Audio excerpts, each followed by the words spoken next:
Mesdames, Messieurs, bonsoir et bienvenue dans cette édition d'information. Dans un communiqué conjoint rendu public il y a quelques jours, la mesure d'immobilisation des camions gros porteurs pendant les heures de pointe a été rendue publique.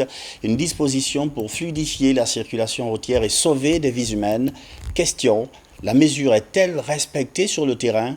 Constat de Maurice Sidibé.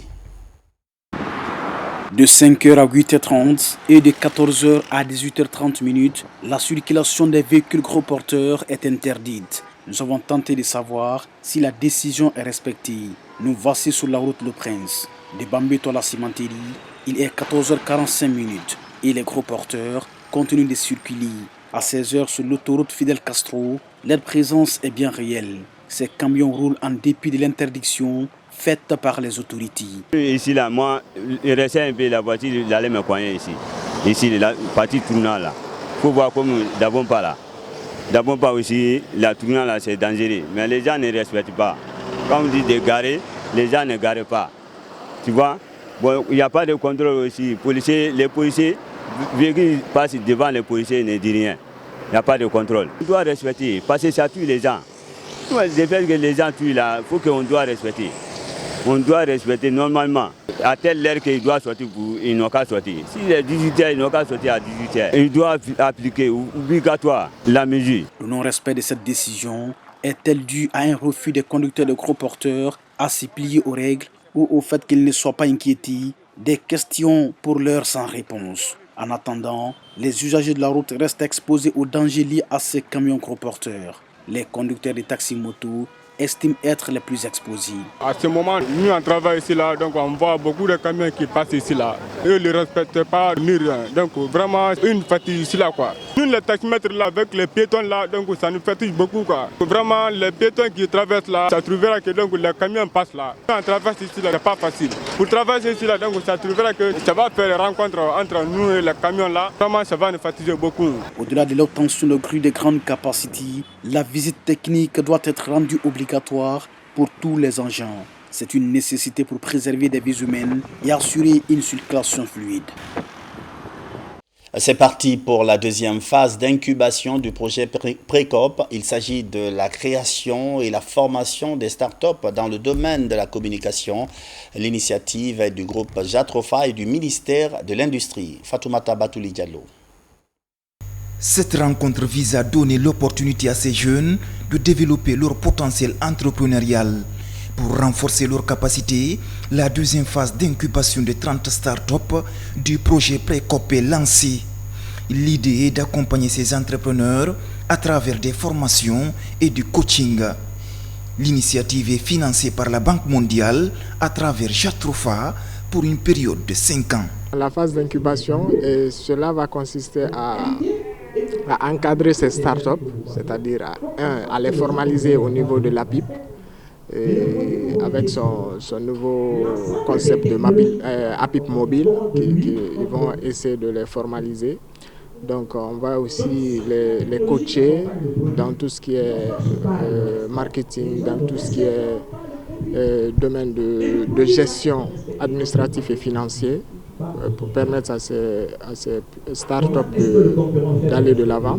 Cette deuxième phase du projet Précop a pour objectif de favoriser la formation, la création d'emplois durables et le développement de l'entrepreneuriat en Guinée. Au cours de cette cérémonie, les startups ont présenté leurs projets aux consultants pour un partage d'expériences et des opportunités de collaboration. Vous avez une opportunité de vous présenter dans des incubateurs qui ont la possibilité de vous accompagner, de vous éduquer sur plusieurs éléments.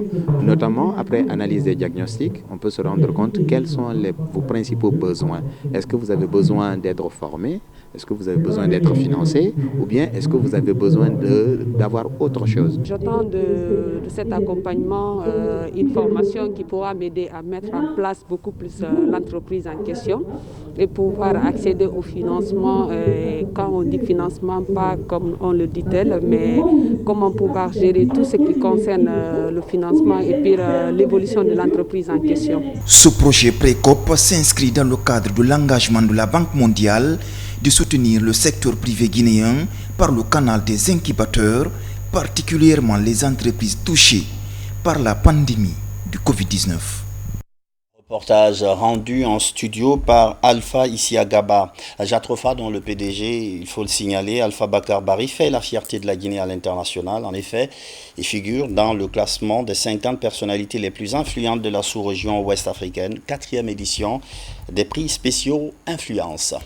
Un geste de la TICA envers les groupements paysans de la filière fruits à Kindia. Il bénéficie d'un tracteur pour réaliser les opérations de préparation du sol, un engin qui aura forcément un impact d'accroissement sur la productivité. RTG Kindia, Yaya Silla.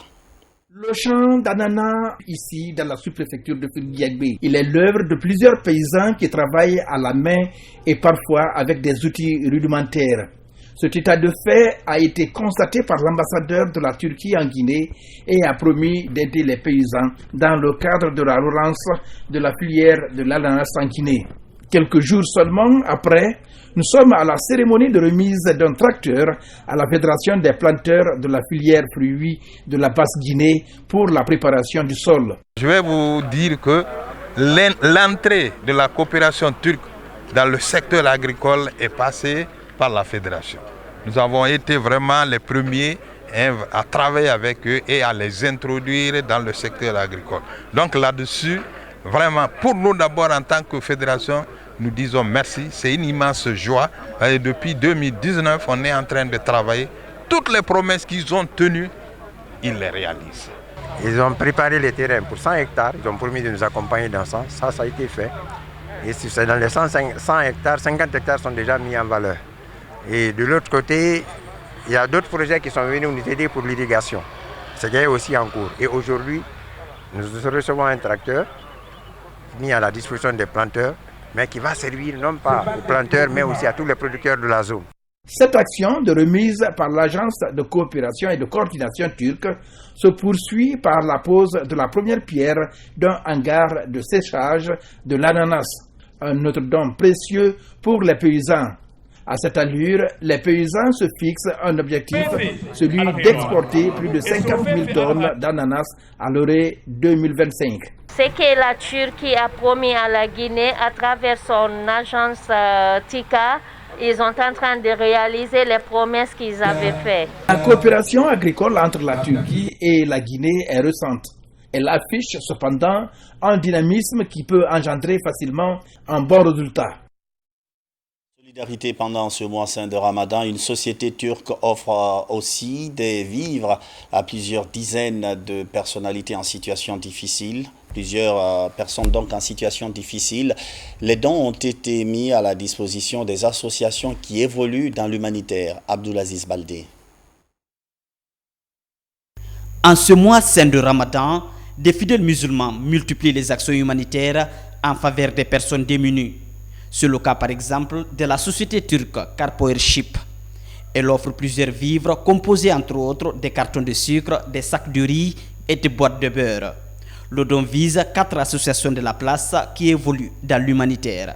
Aujourd'hui, si nous sommes là, c'est pour exprimer à nouveau notre amitié et notre amour envers le cher peuple guinéen par l'organisation de cette cérémonie de donation des vivres à une certaine population défavorisée de la Guinée afin de leur aider à bien passer ce ramadan. L'attribution de ces vivres. Outre ces denrées alimentaires, la société turque offre des bactigels et des masques de protection contre la Covid-19. Réconfortés, les bénéficiaires apprécient le geste à sa juste valeur. Je remercie très sincèrement le donateur pour ce geste magnanime, surtout à cette occasion de pénitence, du mois de pénitence qui est le mois de Carême. Ils ont bien choisi, c'est le moment de faire des sacrifices et c'est le moment de chercher des bénéfices auprès de Dieu. Et pour cela, nous la remercions très sincèrement et nous prions le Tout-Puissant Allah de lui en donner la bonne récompense. Évoluant déjà dans le secteur de l'énergie en Guinée depuis plusieurs mois, Carpoership, à travers cette donation, vole au secours des personnes en situation difficile. C'est la fin de cette édition d'information. Merci de votre fidélité à la télévision nationale. Bonsoir et à demain.